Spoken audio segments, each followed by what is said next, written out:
साबूदाना वड़ा मतलब आपको देख के ही पता चलेगा ना मैक्सिमम क्या मंगाया लोगों ने। हाँ। अब वो देखने के बाद उनको रिक्वेस्ट करना कि भाई चखने दे, उसमें प्रॉब्लम है। देखने में क्या प्रॉब्लम है? हमारे तो बंसल जी जब गए थे ना टाइम्स स्क्वायर वहाँ न्यूयॉर्क में, वहाँ ऐसी ऐसी डिश देखी तो कई बार फिर होटल में पता बोले भाई साहब वो 4 नंबर टेबल पे जो वो खा रहे हैं ना भाई साहब वही वाली मुझे भी दे दो। हाँ, वो ऐसे देखना तो पड़ेगा ना, प्रैक्टिकली नहीं तो कैसे काम चलेगा। बिल्कुल।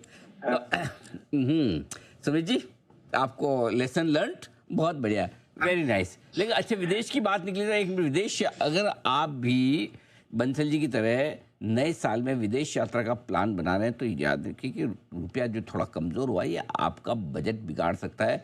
तो रुपए की चाल 2025 में कैसी रही और विदेश यात्रा करना कितना हो सकता है महंगा, प्रियंका हमें बताएंगी डिटेल्स। प्रियंका बताइए।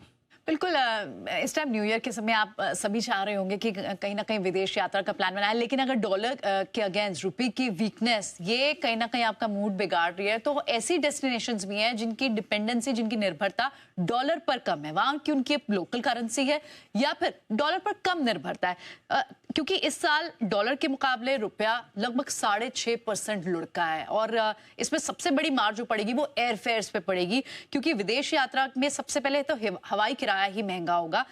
एयरलाइंस की ऑपरेटिंग कॉस्ट सीधा सीधा डॉलर से लिंक्ड होती है, और आप चाहे अगर शॉर्ट टर्म हॉल लें, मिड टर्म हॉल लें या लॉन्ग हॉल फ्लाइट्स लें, सभी में कहीं ना कहीं आपको एक इम्पैक्ट तो जरूर दिखाई देगा, असर जरूर दिखाई देगा। अब गिरावट के बाद रुपया सिर्फ डॉलर के अगेंस्ट ही वीक नहीं हुआ है, ये कमजोर हुआ है बाकी दूसरी करेंसीज के भी अगेंस्ट। डॉलर के अगेंस्ट रुपया लगभग 6-6.5% गिरा है, यूरो के अगेंस्ट भी 17% रुपया कमजोर हुआ है। स्विस फ्रैंक की बात करें तो वहां पे भी लगभग 16% की गिरावट रुपए ने देखी है इस साल में, और पाउंड के अगेंस्ट भी लगभग 11% यहां पर कमजोर हुआ है रुपया। तो विदेश यात्रा करने वाले जो इन कंट्रीज में, ऐसी कंट्रीज में जहां पर इन करेंसीज का ज्यादा चलन है, जिन पर निर्भरता ज्यादा है, उनके लिए तो इस बार के फेयर्स महंगे होंगे और विदेश यात्रा करना भी महंगा हो सकता है। लेकिन कुछ ऐसी कंट्रीज भी हैं, पहले उन कंट्रीज की बात करते हैं जहां ट्रैवल होना महंगा तय ही है। अब अगर आप यूएस की बात करें, कनाडा की बात करें, ऑस्ट्रेलिया, न्यूजीलैंड, मालदीव्स, यूएई या फिर मॉरिशस की बात करें, इन सभी में की डिपेंडेंसी इन करेंसीज पे ज्यादा है जिनके अगेंस्ट रुपया काफी कमजोर हुआ है। लेकिन इसके विपरीत कुछ ऐसी देश भी हैं, कुछ ऐसी कंट्रीज भी हैं जहां पर उनकी अपनी लोकल करेंसी चलती है, यहाँ डॉलर की निर्भरता कम है या फिर ना के बराबर है।